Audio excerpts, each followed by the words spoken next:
오늘 이 아침에도 하나님의 은혜를 사모하여 기도의 자리에 나오신 모든 성도님들을 환영하고 축복합니다. 오늘 우리에게 주신 하나님의 말씀은 신약성경 데살로니가전서 4장 13절에서 5장 11절까지의 말씀입니다. 형제들아, 자는 자들에 관하여는 너희가 알지 못함을 우리가 원하지 아니하노니 이는 소망 없는 다른 이와 같이 슬퍼하지 않게 하려 함이라. 우리가 예수께서 죽으셨다가 다시 살아나심을 믿을진대 이와 같이 예수 안에서 자는 자들도 하나님이 그와 함께 데리고 오시리라. 우리가 주의 말씀으로 너희에게 이것을 말하노니 주께서 강림하실 때까지 우리 살아남아 있는 자도 자는 자보다 결코 앞서지 못하리라. 주께서 호령과 천사장의 소리와 하나님의 나팔 소리로 친히 하늘로부터 강림하시리니 그리스도 안에서 죽은 자들이 먼저 일어나고 그 후에 우리 살아남은 자들도 그들과 함께 구름 속으로 끌어올려 공중에서 주를 영접하게 하시리니 그리하여 우리가 항상 주와 함께 있으리라. 그러므로 이러한 말로 서로 위로하라. 형제들아, 때와 시기에 관하여는 너희에게 쓸 것이 없음은 주의 날이 밤에 도둑같이 이를 줄을 너희 자신이 자세히 알기 때문이라. 그들이 평안하다 안전하다 할 그때에 임신한 여자에게 해산의 고통이 이름과 같이 멸망이 갑자기 그들에게 이르리니 결코 피하지 못하리라. 형제들아, 너희는 어둠에 있지 아니하매 그날이 도둑같이 너희에게 임하지 못하리니 너희는 다 빛의 아들이요 낮의 아들이라. 우리가 밤이나 어둠에 속하지 아니하나니 그러므로 우리는 다른 이들과 같이 자지 말고 오직 깨어 정신을 차릴지라. 자는 자들은 밤에 자고 취하는 자들은 밤에 취하되 우리는 낮에 속하였으니 정신을 차리고 믿음과 사랑의 호심경을 붙이고 구원의 소망의 투구를 쓰자. 하나님이 우리를 세우심은 노하심에 이르게 하심이 아니요 오직 우리 주 예수 그리스도로 말미암아 구원을 받게 하심이라. 예수께서 우리를 위하여 죽으사 우리로 하여금 깨어 있든지 자든지 자기와 함께 살게 하려 하셨느니라. 그러므로 피차 권면하고 서로 덕을 세우기를 너희가 하는 것 같이 하라. 아멘. 주 안에 사랑하는 성도 여러분, 오늘 우리는 사도 바울이 데살로니가 교회를 향해 보낸 특별한 편지인 데살로니가 전서의 말씀을 묵상하고자 합니다. 오늘 본문은 데살로니가 성도들에게 큰 위로와 소망이 되었던 것처럼 오늘을 살아가는 우리에게도 동일한 은혜와 도전을 줄 것입니다. 데살로니가는 로마 제국의 중요한 교역 도시였습니다. 그곳은 제국의 주요 항구 상업도시답게 우상숭배와 황제숭배, 상업적 번영과 그에 따르는 도덕적 해이가 만연한 곳이었습니다. 이러한 환경 속에서 예수 그리스도의 복음을 받아들인 데살로니가 교인들은 이제 막 신앙의 뿌리를 내리기 시작한 어린 교회였습니다. 대부분이 우상을 버리고 살아계신 참 하나님께로 돌아선 이방인 회심자들이었습니다. 그런데 이 어린 교회에 예상치 못한 큰 슬픔이 찾아왔습니다. 사랑하는 가족이나 친구들이 예수님의 재림 전에 세상을 떠나기 시작한 것입니다. 남아있는 성도들은 큰 혼란과 깊은 슬픔에 잠겼습니다. 우리 주님이 곧 다시 오신다고 했는데 주님이 오시기 전에 죽은 사람들은 과연 구원을 받지 못하는 것일까? 우리는 저들을 영영 다시 볼 수 없는 것일까?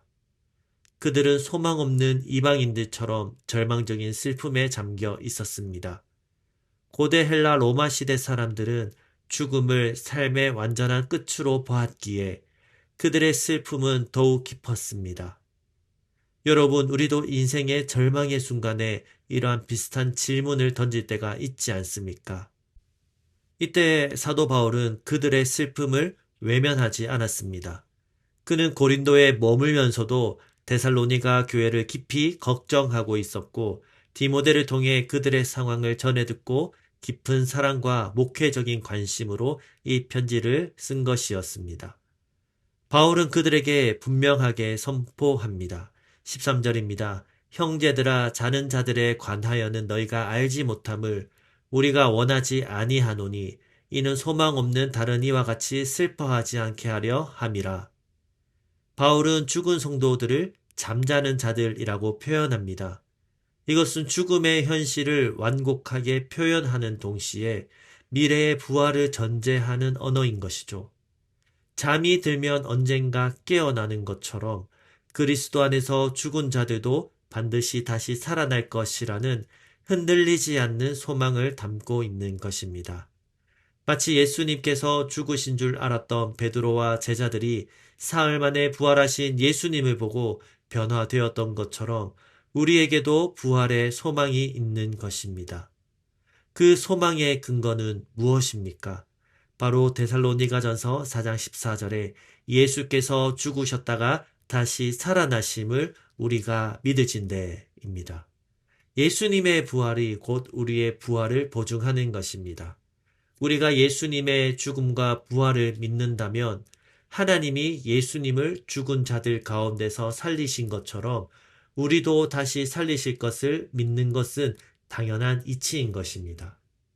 바울은 이 영광스러운 날이 어떻게 임할지 생생하게 묘사합니다.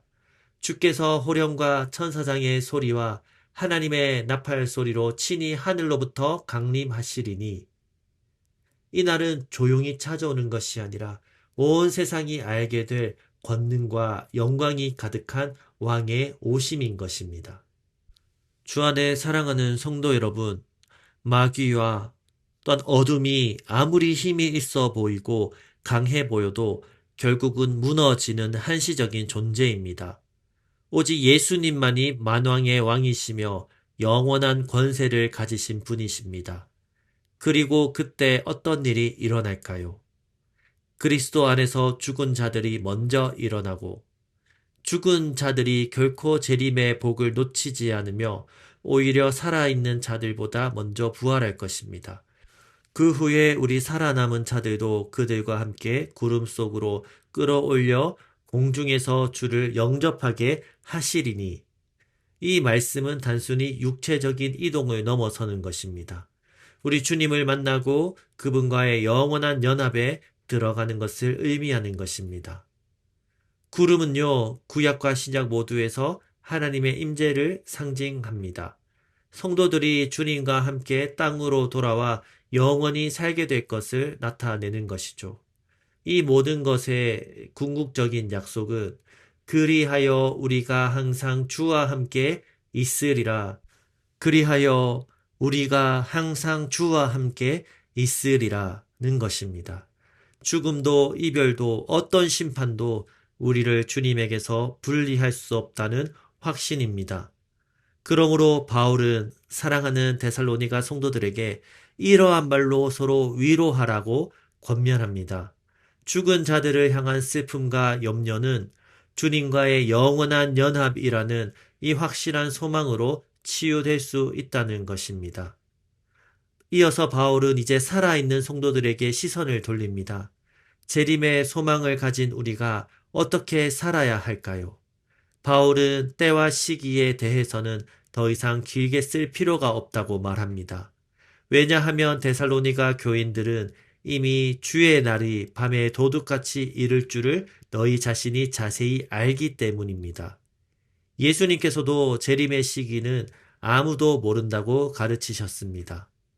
우리 인생에도 하나님의 때가 있다는 것을 기억해야 합니다.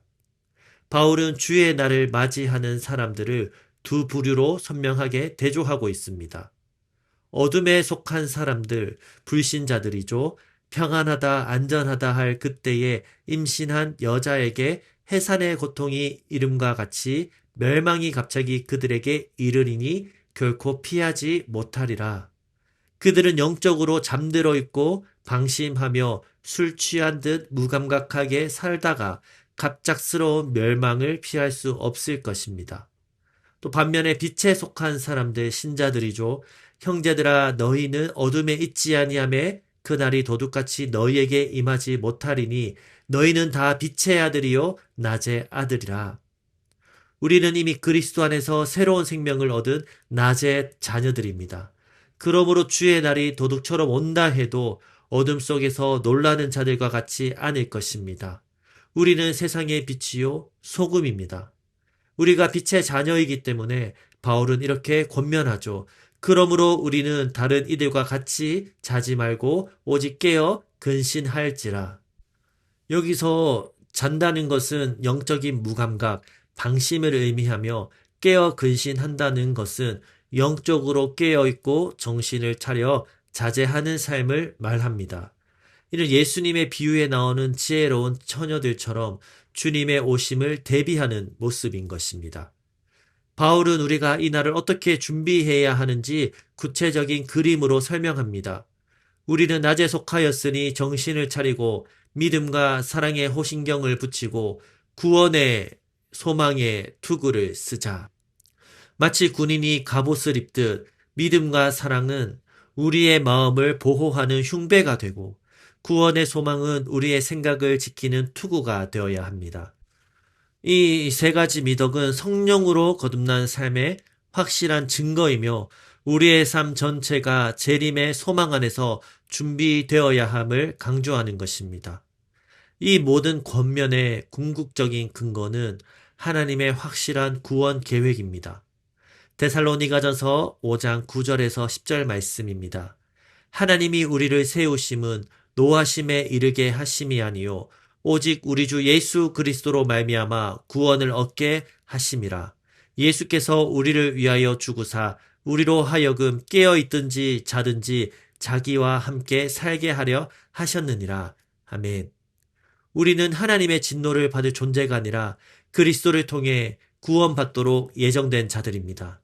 예수님께서 우리를 위해 죽으심으로 우리가 재림시에 살아있든지 이미 죽었든지 상관없이 그분과 함께 살게 될 것이라는 흔들림 없는 확신을 주십니다. 우리의 구원은 전적으로 하나님의 은혜와 그리스도의 대속적 죽음에 달려 있음을 분명히 하는 것입니다. 바울은 이 모든 종말론적인 가르침을 마무리하면서 다시 한번 공동체적 사랑의 중요성을 강조합니다. 그러므로 피차 권면하고 서로 덕을 세우기를 너희가 하는 것 같이 하라. 데살로니가 교인들은 이미 마게도냐와 아가야 지역의 다른 교회들에게 사랑을 베풀며 서로를 위로하고 세워주는 공동체였습니다. 바울은 그들이 이미 잘하고 있는 그 선한 일을 이 놀라운 재림의 진리 안에서 더욱 힘써 행하라고 격려합니다. 주 안에 사랑하는 성도 여러분, 우리는 예수님 안에서 택하신 하나님의 사람입니다. 우리는 하나님의 것이기에 두려워할 필요가 없습니다. 고난을 만나도 연약해서 넘어지고 쓰러져도 주님은 우리를 버리지 않으시고 끝까지 사랑하십니다. 우리를 통해 하나님의 새 일이 일어날 줄로 믿습니다.